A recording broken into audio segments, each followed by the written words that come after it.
Durrësi po bëhet gati për nisjen e sezonit të ri turistik. Në 2 nënvijim pritet ardhja e turistëve të parë gjerman dhe austriak, të cilët hapin zyrtarisht sezonin e vitit të 2026.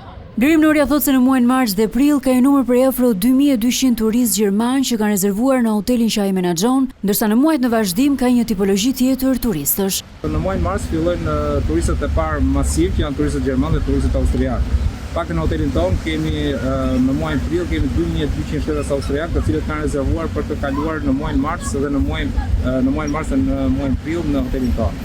Edhe rezervimet janë më mirë këtë vit krahasuar me 2025-ën. Rezervimet për sezonin janë shumë të mira, po dhe për pranverën janë shumë të mira. Tani po mundohemi që të shtyjmë sezonin deri në mesin e nëntorit, pasi edhe tetori është goxha mirë me rezervim. Sezoni turistik është zgjatur me kalimin e viteve në qytetin e Durrësit, por synimi i operatorëve është që Durrësi të ketë një sezon që nis në fillim të marsit dhe përfundon në fund të muajit nëntor, pra të zgjasë 9 muaj.